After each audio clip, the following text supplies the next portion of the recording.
بسم الله الرحمن الرحيم الحمد لله رب العالمين اللهم صل على محمد وعلى آل محمد كما صليت على إبراهيم وعلى آل إبراهيم إنك حميد مجيد اللهم بارك على محمد وعلى آل محمد كما باركت على إبراهيم وعلى آل إبراهيم إنك حميد مجيد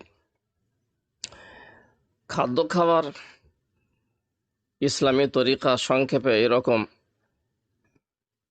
যে যখন বাস্তবিক পক্ষে খিদে লাগবে তখন খাওয়া এবং খাওয়ার আগে যদি খাদ্যটি যথারীতি নিয়ম মানে যেমন বেশ ভালো পরিমাণে খাবারটি হয় তাহলে পরে দস্তরখান বিছাতে হবে। একটি দুইটি খেজুর খাওয়ার জন্য বা এক দুই লোকমা কোনো জিনিস খাওয়ার জন্য দস্তরখান বিছানোর কোনো প্রমাণ হাদিসে নেই। রাসূলুল্লাহ সাল্লাল্লাহু আলাইহি ওয়াসাল্লাম এরকম দুই এক লোকমা বা দুই একটি হালকা খাবার দস্তরখান না বিছিয়ে খেয়েছেন, দাঁড়িয়ে খেয়েছেন, এর বহু প্রমাণ সঠিক হাদিসে আছে।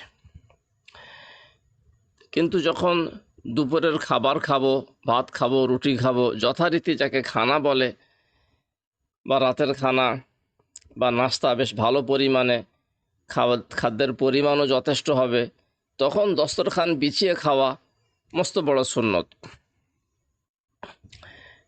এবং দুই হাত কবজি পর্যন্ত 3 বার ধোয়া, কুল্লি করাও খুব উত্তম।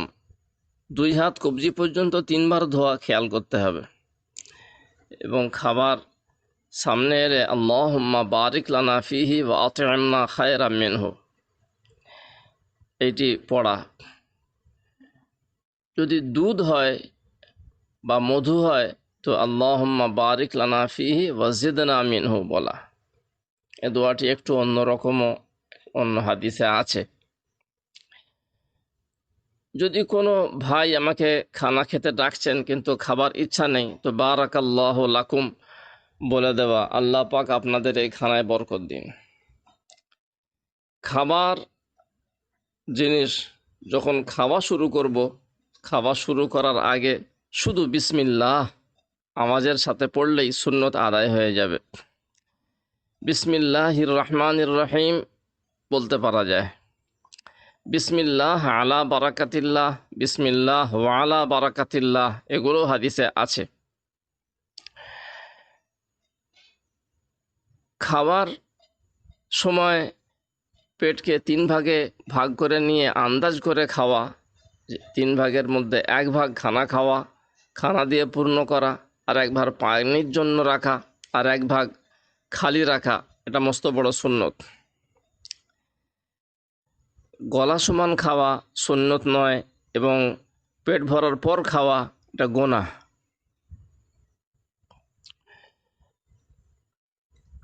খাওয়ার মধ্যে খাওয়া সামনে এলে তাতে ফুঁ দেওয়া নিষেধ আছে, শোঁকা নিষেধ আছে। হেলান দিয়ে খাওয়া রাসূলুল্লাহ সাল্লাল্লাহু আলাইহি ওয়াসাল্লাম দারুণ অপছন্দ করেছেন। আম্মা আনা ফালা আকুলু মুত্তাকিয়া বলছেন যে আমি কিন্তু হেলান দিয়ে মোটেই খাই না। এমনভাবে বসার চেষ্টা করা বা বসা যাতে স্বল্প খাওয়া যায় এবং সুন্নত তরিকায় খাওয়া যায়।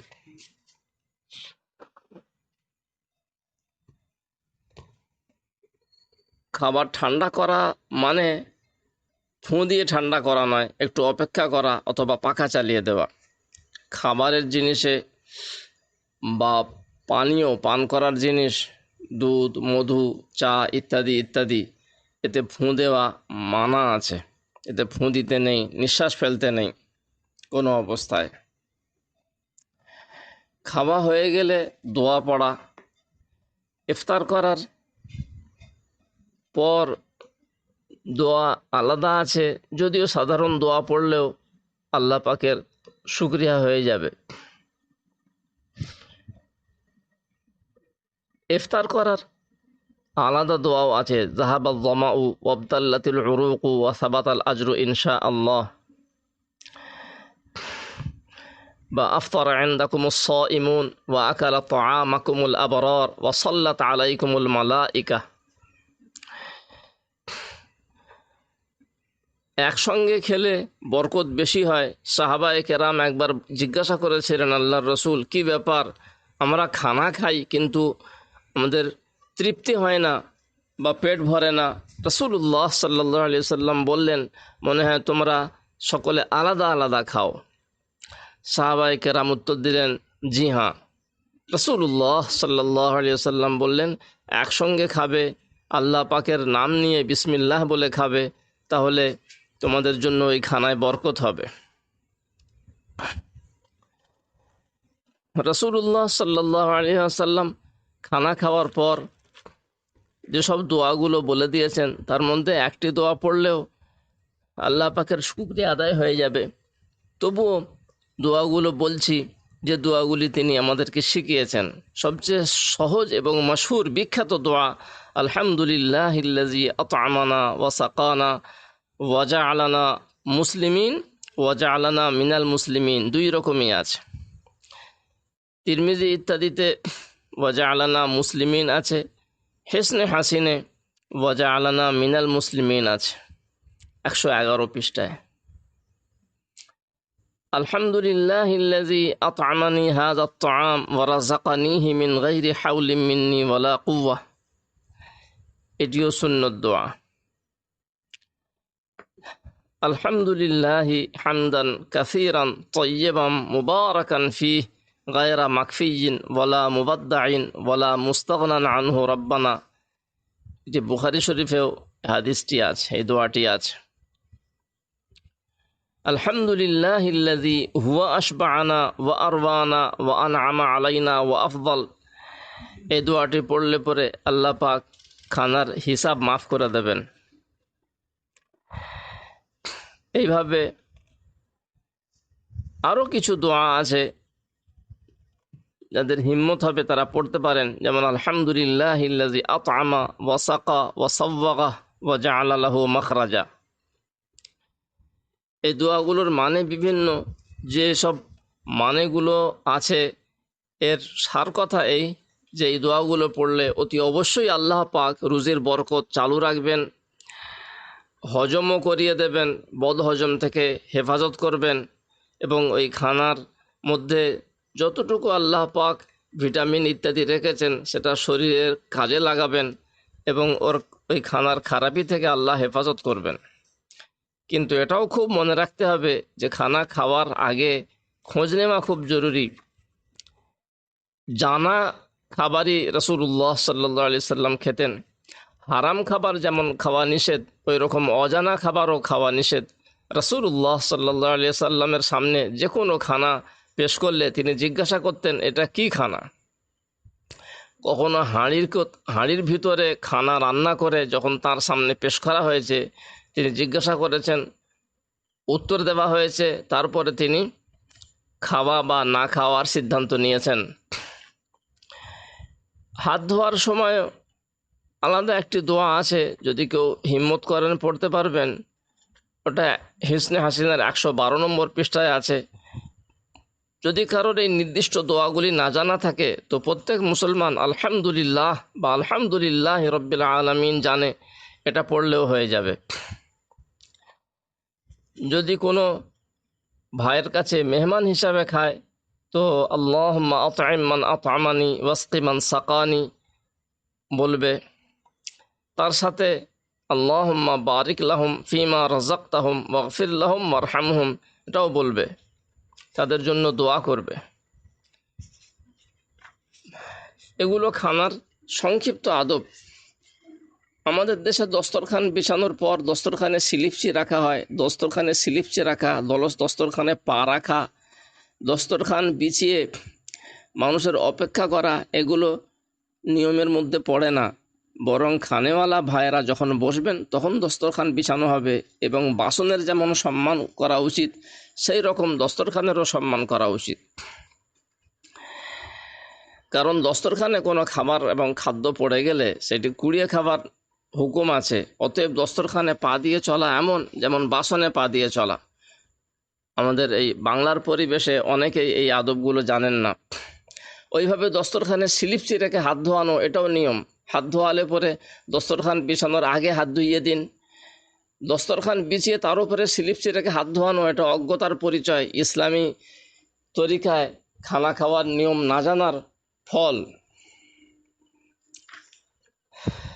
এছাড়া রাসূলুল্লাহ সাল্লাল্লাহু আলাইহি ওয়াসাল্লাম কিছু বিষয়ে বলেছেন যেগুলো পালন করলে খুব সুবিধা হয়, কারণ তিনি আমাদের রসুল এবং সমস্ত নবীদের নবী, রসুলদের রসুল, শ্রেষ্ঠ রসুল মুহাম্মদুর রাসূলুল্লাহ সাল্লাল্লাহু আলাইহি ওয়াসাল্লাম। তিনি দুনিয়ার বিষয়েও কোনো কথা বলে থাকলে সেটি পালন করলে ফায়দা আছে।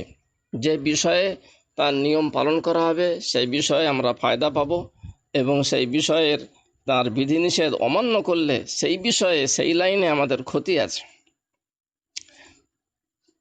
যেমন দুপুরের খানার ব্যাপারে বলা হয়েছে যে খায়রুল গাদায়ে বাওয়াকিরুহু আল মাকাসিদুল হাসানা কিতাবে আছে, দুপুরের খাবার যতটা তাড়াতাড়ি খাওয়া হবে সেইটি মঙ্গলজনক এবং ভালো। রাতের খাবার, রাতে খানা না খেয়ে শুয়ে পড়তে বারণ করেছেন। বারণ করা মানে তাগিদ দিয়েছেন রাতের খানা খেতে, বলেছেন তাআশাউ ওয়ালাউ বিকাফফি মিন হাসাফ, রাতের খানা অবশ্যই খাবে যদিও এক মুঠো কমা খেজুরও হয়। মানে রাতে খাবার না খেয়ে শুতে বারণ করছেন। সারা রাত পেট খালি থাকলে পরে ওতে বিভিন্ন রকমের অসুখ হতে পারে। আল্লাহ রসুল সাল্লাল্লাহু আলাইহি সাল্লাম শরীরও রক্ষা করার হুকুম দিয়েছেন। এইভাবে খানা চলতে চলতে খাওয়া, রাস্তা চলতে চলতে খাওয়া, এগুলো খুব অপরিহার্য, খুব জরুরি অবস্থায় চলে। হারাম নয়, নিষেধ নয়, কিন্তু আদবের খেলাফ। লোকের সামনে খাওয়া, বাজারে বসে খাওয়া, এতে স্মরণশক্তির খুব ক্ষতি হয়। এমনকি হযরত মাওলানা আশরাফ আলী থানভী রহমতুল্লাহ আলাইহির কাছে একজন ছেলের গার্জেন বা আব্বা নালিশ করলো যে হজরত, আমার ছেলেটির বয়স কম কিন্তু এত প্রখর স্মরণশক্তি, যে আমরা তো জানতাম না ওর এত প্রখর স্মরণশক্তি। ও যখন বাচ্চা ছিল আমাদের অনেক ব্যাপার ওর সামনে হয়ে গিয়েছে, ও সেগুলো বলে, এত প্রখর স্মরণশক্তি। এবার আমরা তো স্বামী স্ত্রী হিসাবে বাড়িতে থাকি, কখন কি কথা হয়, কখন কি কাজ হয়, সেগুলো সব ও একবার দেখি স্মরণে রাখে। কি করা যায়, ওর এত অসাধারণ স্মরণশক্তি যে আমরা পেরেশান আছি। অসাধারণ স্মরণশক্তি হলে পরে সে বাড়িরও সব বিষয় মনে রাখে, মা বাপের অনেক গোপন কাজকর্ম এবং কথাবার্তাগুলো শুনে সে পরে আওড়ায় বলে ফেলে। হযরত মাওলানা আশরাফ আলী থানভী রহমতুল্লাহ আলাইহি বললেন, ওকে যখন স্কুলে যায় বা যেখানে পড়তে যায়, ওকে কিছু খাবার দেবে আর বলে দেবে এটা রাস্তা চলতে চলতে খাবে। অল্প দিন পরেই দেখবে ওর স্মরণশক্তি কমে গেছে। তো সেই ছেলেটির আব্বা মাওলানা আশরাফ আলী থানভী রহমতুল্লাহ আলাইহির নির্দেশ অনুযায়ী নিজের ছেলেকে কিছু খাবার দিয়ে দিত আর বলতো রাস্তা চলতে চলতে খাবে। তো ছেলেটি বাপের হুকুম মতো রাস্তা চলতে চলতে খেলো, খাওয়া দাওয়া সারতো। কিছু একটা খাবার নিয়মিত যাতায়াত করতে করতে খেত, যেমন আমাদের ছেলেরা রাস্তায় খাওয়া দাওয়া সারে, প্রায় রাস্তায় খেতে দেখতে পাওয়া যায় আমাদের মুসলমান বাচ্চাদেরকেও। অল্প দিন পরেই সেই বাচ্চাটির আব্বা থানভী রহমতুল্লাহ আলাইহির কাছে ছেলের পরীক্ষা নিয়ে এসে রিপোর্ট দিল যে আমার ছেলের স্মরণশক্তি অনেক কমে গেছে। এখন আমরা পরীক্ষা করে দেখলাম আগের পুরাতন জিনিস তো ভুলেই গিয়েছে, এখনও যেসব জিনিস পড়ে বা শোনে বা দেখে সেগুলো সব মনে রাখতে পারে না। তারপরে আবার উনি এই কাজ থেকে বারণ করে দিলেন, নিষেধ করে দিলেন যে আর কমানোর দরকার নেই, শেষকালে পড়াশোনাই বন্ধ হয়ে যাবে। তো রাস্তা চলতে চলতে খাওয়া, এটা আমাদের বাঙালি পরিবেশে এর প্রচলন খুব আছে। আমাদের মুসলিম গার্জেনরা ইসলামী তরিকায় খাওয়া দাওয়া নিজেরাও জানেন না, বাচ্চাদেরকেও শেখান না। আর কিছু সাথী ভাই তারা আদবগুলো যখন বলেন, হাদিস কোরআন সম্পর্কে গভীর জ্ঞান না থাকায় তারা ওই ইসলামী নিয়মগুলো বলেন না, কিছু রীতিনীতি বলে ফেলেন। খাবার শুরুতে কাঁচা নুন খাওয়া, শেষে নুন খাওয়া আলাদা করে এর হাদিস পাওয়া যাচ্ছে না। বাকি রাসূলুল্লাহ সাল্লাল্লাহু আলাইহি ওয়াসাল্লাম কি কি খাবার খেয়েছেন সেগুলো মোটামুটি এই রকম, কিন্তু সেগুলোই যে খেতে হবে এমন কোনো কথা নয়। তিনি যেসব খাবার খেয়েছেন হাদিস পাকে পাওয়া যায়, যেমন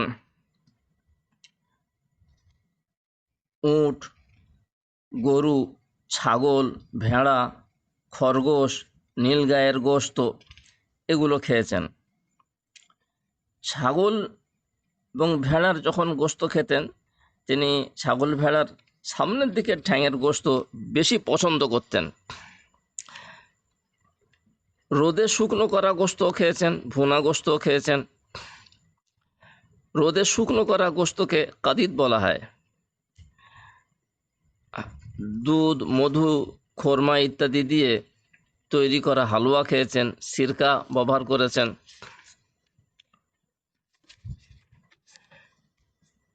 গোশত দিয়ে জবের রুটি খেয়েছেন, কাঁকুড় দিয়ে পাকা খেজুর খেয়েছেন, ঘি দিয়ে খেজুর রান্না করা হাইস ক্ষীর খেয়েছেন,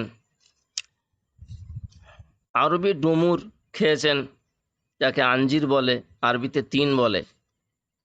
গোশতের তরকারিতে রান্না করা রুটি খেয়েছেন, যাকে সারিদ বলে। খেজুর গাছের মেথি খেয়েছেন, জুম্মার, বুখারী শরীফে আছে। পনির এবং দুধ দিয়ে রুটি, দুধ ঘিয়ে ডুবানো গমের রুটি পছন্দ করেছেন। জয়তুনের তেল ব্যবহার করতেও বলেছেন। মাখন দিয়ে খেজুর, আদা, সানা বা সোনা পাতা খেয়ে পেট পরিষ্কার করতে বলেছেন। নাশপাতি,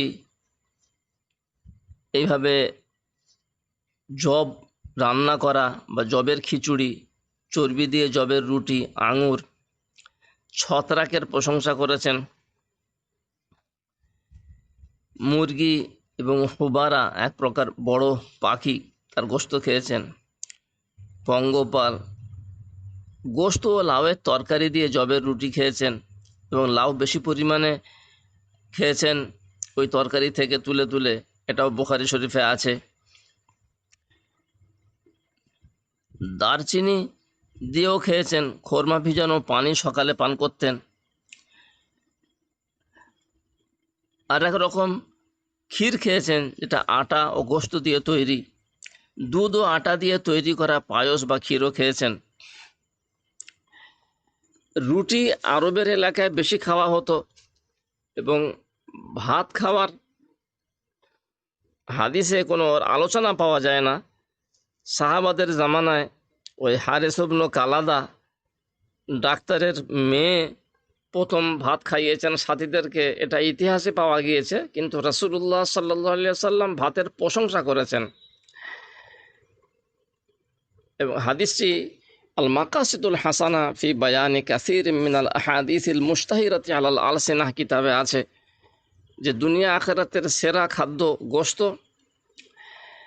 তার সাথে বলেছেন যে ভাত খুব ভালো পথ্য, একদিকে খাদ্য অন্যদিকে পথ্য। আর পানিরও প্রশংসা করেছেন যে পান করার উপযুক্ত জিনিস পানি। পানি পান করার সুন্নত, তরিকা, আদব পরে বলা হবে ইনশাআল্লাহ। এগুলো মোটামুটি রাসূলুল্লাহ সাল্লাল্লাহু আলাইহি সাল্লামের খানা, যেগুলো তিনি খেতেন। এবার সব আলোচনা আমরা যে পেয়েছি তা হলফ করে বলতে পারি না, কিন্তু মাছ খাওয়ারও রেওয়ায়াত আছে হাদিস পাকে। মাছও খেয়েছেন, বড় মাছ, যেটা সাহাবায়ে কেরাম রাদিয়াল্লাহু আনহুম খেয়েছিলেন। সে মাছের কিছু অংশ তারা এনেছিলেন, সেই অংশ রাসূলুল্লাহ সাল্লাল্লাহু আলাইহি সাল্লামকে দেওয়া হয়েছিল। গরুর গোশতও খেয়েছেন, এটাও বুখারী মুসলিমে আছে। এগুলো জানা দরকার। আল্লাহ পাক আমাদেরকে রাসূলুল্লাহ সাল্লাল্লাহু আলাইহি সাল্লামের তরিকায় খানা খাওয়ার তৌফিক দান করুন। দুপুরে খানা খেয়ে কায়রুলা করা মস্ত বড় সুন্নত, এবং ওই কায়রুলায় নিয়ত করতে হবে যে আমি রাতের শেষ অংশে বা রাতের মধ্যভাগে উঠে তাহাজ্জুদের নামাজ পড়ব। এই নিয়তে দুপুরে কায়রুলা করা মস্ত বড় সুন্নত। ওই কায়রুলায় কিছু ঘুম হওয়া দরকার আছে, কিছু ঘুমানো। যদিও কায়লুলার মধ্যে ঘুমানো শর্ত নয়, কিন্তু ঘুমানো উচিত। রাসূলুল্লাহ সাল্লাল্লাহু আলাইহি সাল্লাম রাতে ছেড়ে দেওয়া ঘুম দিনের বেলা পুরো করতেন, সাধারণ নিয়ম তার এই ছিল। এছাড়া খাওয়ার আদব সম্পর্কে রাসূলুল্লাহ সাল্লাল্লাহু আলাইহি ওয়াসাল্লাম আরও অনেক কথা বলেছেন, যেমন লা তুসাল্লিমু আলাল আকলি, যে মানুষটি খানা খাওয়ায় ব্যস্ত আছে তাকে সালাম করো না, এটা বলেছেন। লা তানামু আলাল আশা, রাতের খানা খেয়েই শুয়ে পড়বে না, এটা বলেছেন। হাদিসে পরিষ্কার পাওয়া যায়নি, কিন্তু আরবি প্রবাদ বাক্যে আছে যে রাতের খানা একটু তাড়াতাড়ি খেয়ে নিলে উত্তম হয়, ভালো হয়। খায়রুল আশায় সাওয়াফিরুহু।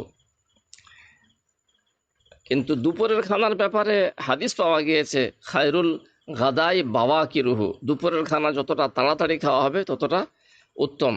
আর রাতের খানা তাড়াতাড়ি খেলে ভালো, এর সম্পর্কে হাদিস আমি পাইনি, কিন্তু আরবি সাহিত্যের কিতাবে আছে, মাকামাতে হারিরিতে আছে।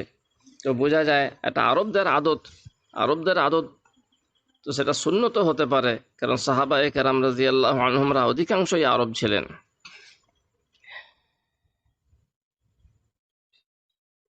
আল্লাহ পাক আমাদেরকে সুন্নত তরিকায় খানা খাওয়ার তৌফিক দান করুক।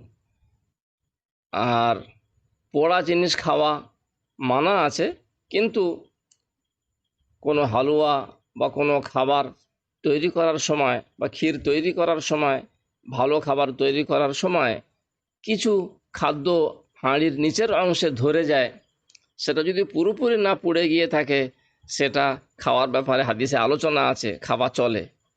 একেবারে পুড়ে কয়লার মতো হয়ে গেলে না খাওয়াই উচিত, কারণ সেটা অখাদ্য জিনিস। অখাদ্য, কুখাদ্য এবং নেশার জিনিস খেতে শরীয়তে বারণ করা হয়েছে। এজন্য যেসব খাদ্য বা পানীয় খেলে পরে নেশা হয়, যদিও মানুষ তৈরি করে না, অনেক গাছের পাতা খেলে নেশা হয়, অনেক ফল খেলে নেশা হয়, সেগুলোর খাওয়া চলে না শরীয়তে। আল্লাহ পাক আমাদের সকলকেই সব বিষয়েই সুন্নত তরিকায় চলার তৌফিক দান করুন। এই সুন্নত তরিকায় খেলে এই খানা আমাদের শরীরের কাজে লাগবে, এবং আল্লাহ পাকের ঘোষণা আছে লা ইন শাকারতুম লা আযীদান্নাকুম, যদি তোমরা শুকরিয়া আদায় করো তো অতি অবশ্যই আমি তোমাদের নিয়ামত বাড়িয়ে দেব। কিন্তু যখন মানুষ সুন্নত তরিকায় খায় না, সুন্নতের খেলাফ খায়, তখন ওই খানায় বরকত হয় না, বদহজম হয়, এবং দীর্ঘদিন ধরে খাওয়ার পরে দোয়া না পড়ার কারণে আল্লাহ পাকের তরফ থেকে পাকড়াও হয়। আর তখন এমন রোগ হয় যে খানা খাওয়া তার জন্য মুশকিল হয়ে যায়, ভালো খানা তার জন্য নিষিদ্ধ হয়ে যায়। তার মানে আল্লাহ পাক তাকে ভালো খানা থেকে বঞ্চিত করে দিলেন শুকরিয়া আদায় না করার কারণে। এইভাবে খানা খাওয়ার আগে বিসমিল্লাহ পড়া সুন্নত। খাওয়ার মাঝখানে যদি মনে পড়ে শুরুতে আমি বিসমিল্লাহ পড়িনি, তাহলে পরে বিসমিল্লাহি আউয়ালাহু ওয়া আখিরাহু বলতে হয়। আর যদি পুরো খানা খাওয়ার পর খানা খাওয়া শেষ হয়ে গিয়েছে তখন মনে পড়ছে, যা আমি খাবার শুরুতেও বিসমিল্লাহ পড়িনি, খাওয়ার মাঝেও বিসমিল্লাহি আউয়ালাহু ওয়া আখিরাহু পড়িনি, তখন কি পড়বে? আদ-দুরুল মানসুর কিতাবে আছে সূরা ইখলাসের ফজিলতে, তখন সেই মুসলমানের উচিত সূরা ইখলাস পড়া।